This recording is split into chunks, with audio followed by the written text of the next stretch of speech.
हरे कृष्ण। राधे राधे जी सबको। भाद्रपद शुक्ला परिवर्तनी एकादशी व्रत कथा जो इस प्रकार है। एक बार युधिष्ठिर ने श्री कृष्ण जी से पूछा, भाद्रपद शुक्ल एकादशी का क्या नाम है, इसकी विधि तथा इसका महात्म्य कृपा करके बताइए।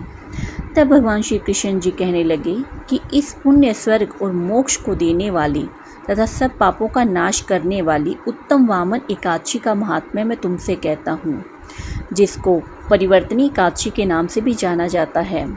तो तुम ध्यानपूर्वक सुनो। यदि परिवर्तनी एकादशी जयंती और जल झूलनी एकादशी भी कहलाती है। इसका व्रत करने से वाजपेयी यज्ञ का फल मिलता है। यह पद्मिनी परिवर्तनी एकादशी जयंती और जल झूलनी एकादशी भी कहलाती है। इसका व्रत करने से वाजपेयी यज्ञ का फल मिलता है। पापियों के पाप नाश करने के लिए इससे बढ़कर कोई उपाय नहीं। जो मनुष्य इस एकादशी के दिन मेरी वामन रूप की पूजा करता है, उसने तीनों लोग पूज्य होते हैं। अतः मोक्ष की इच्छा करने वाले मनुष्य इस व्रत को अवश्य करें। जो कमल नयन भगवान का कमल से पूजन करते हैं, वे अवश्य भगवान के समीप जाते हैं। जिसने भाद्रपद शुक्ल एकादशी को व्रत और पूजन किया, उसने ब्रह्मा विष्णु सहित तीनों लोकों की पूजन किया।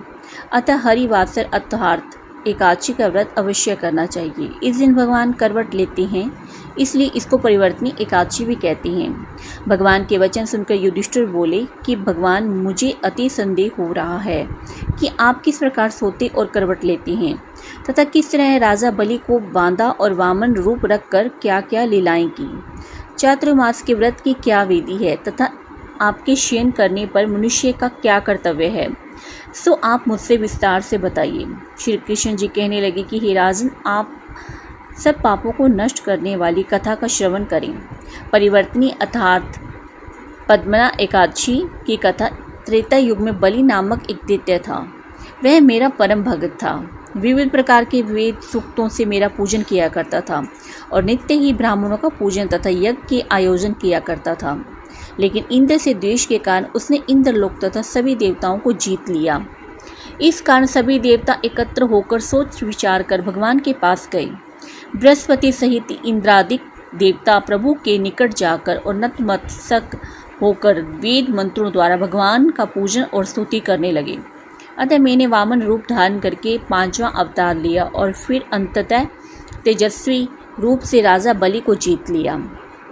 इतनी वार्ता सुनकर राजा युधिष्ठिर बोले कि हे जनार्दन, आपने वामन रूप धारण करके उस महाबली दैत्य को किस प्रकार जीता। श्री कृष्ण जी कहने लगे, मैंने वामन रूपधारी ब्रह्मचारी बलि से 3 पग भूमि की याचना करते हुए कहा, ये मुझको 3 लोक के समान है और हे राजन, यह तुम मुझको अवश्य ही देनी होगी। राजा बलि ने इसे तुच्छ याचना समझकर 3 पग भूमि का संकल्प मुझको दे दिया और मैंने अपने त्रिविक्रम रूप को बढ़ाकर यहाँ तक कि भूलोक में पद, बुर्वलोक में जंगा, स्वर्गलोक में कमर, महलोक में पेट, जनलोक में हृदय, यमलोक में कंठ की स्थापना कर सत्यलोक में मुख, उसके ऊपर मस्तक स्थापित किया। सूर्य, चंद्रमा आदि सब ग्रह गण, योग, नक्षत्र, इंद्रादिक देवता और शेष आदि सब नाग गणों ने विविध प्रकार से वेद सूक्तों से प्रार्थना की। तब मैंने राजा बलि का हाथ पकड़कर कहा कि हे राजन, एक पद से पृथ्वी, दूसरे से स्वर्गलोक पूर्ण हो गए, अब तीसरा पग कहाँ रखूं। तब बलि ने अपना सिर झुका लिया और मैंने अपना पैर उसके मस्तक पर रख दिया, जिससे मेरा वह भक्त पाताल को चला गया। मैंने कहा कि हे बलि, मैं सदैव तुम्हारे निकट ही रहूँगा। फिर उसकी विनती और नम्रता को देखकर मैं उस पर प्रसन्न हो गया और मैंने कहा कि मैं सदैव तुम्हारे निकट ही रहूँगा। विरोचन पुत्र बलि से कहने पर भाद्रपद शुक्ल एकादशी के दिन बलि के आश्रम पर मेरी मूर्ति स्थापित हुई।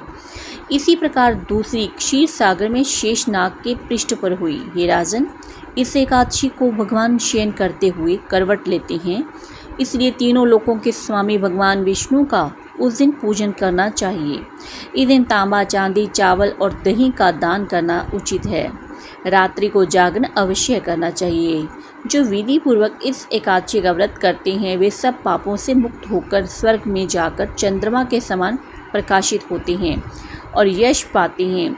जो पाप नाशक इस कथा को पढ़ते या सुनते हैं उनको हजारों अश्वमेध यज्ञ का फल प्राप्त होता है।